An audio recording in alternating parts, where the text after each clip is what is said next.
Listen, all lawyers go to college. They don't go to learn the law. They go there to learn how to craftily contrive deceptive advocacy so they can use or misuse verbiage to pull the wool over unsuspecting folks' eyes.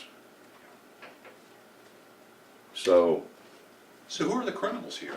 Who well, are the real criminals? The real criminals, believe it or not, in my view, the real criminals are not the corrupt judges, corrupt district attorneys, but it's the corrupt law enforcement officers. And I don't mean the police chief, I'm talking about the rank and file, the boots on the ground type guys and ladies. Because they, listen, when you go into the military, you are the very absolute first rule you are given, or the first order, excuse me.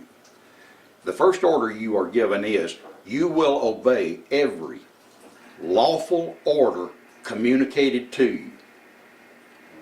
Now the key word there is lawful. That one word puts the burden on the buck private, the fresh inductee, to learn the military law.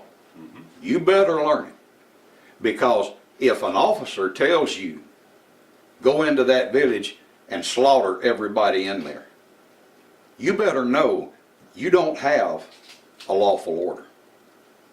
And if you don't have a lawful order, then instead of worrying about putting that gun on some enemy out yonder in the bush, you need to turn that gun on that officer and tell him you're under arrest and haul him back to face a court-martial for giving such an illegal order. Well, that's what the rank and file law enforcement officers are going to have to do if they're going to recoup their reputation. Now, there are a lot of good law enforcement officers out there, but they're afraid. And we don't need our liberties, and this nation cannot afford fearful law enforcement officers. We need men and women with the guts to take a sheriff and put him under arrest, just like happened down in Clayton County. What was it? 3, 4 officers were standing around while the sheriff was there telling people, well, you're not going to arrest anybody.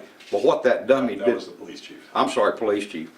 What that dummy didn't understand is under the law in the state of Georgia, those 3 county commissioners were under arrest, and the district attorney was under arrest. Nothing he could do can change the effect of what we did, except he prevented them from getting in front of a committing magistrate. Until this day, and until the day they stand before a committing magistrate, they're still under arrest. They are under a legal arrest. And in the state of Georgia, the only way other way that can be determined is for a jury to make a determination that the arrest was unlawful. And that's not going to happen either. They don't want to go to a jury trial. So, but that sheriff should have been placed under arrest. Right the minute he made that statement, one of those officers should have stepped forward and said, Chief, you're under arrest. You've just committed a felony in our presence. yeah. Unfortunately, none of these police officers are given the adequate training to even know what That's the law right. is. They, like the rest of the general population, are educated to the maximum level of their acceptable ignorance. And we all are suffering for that.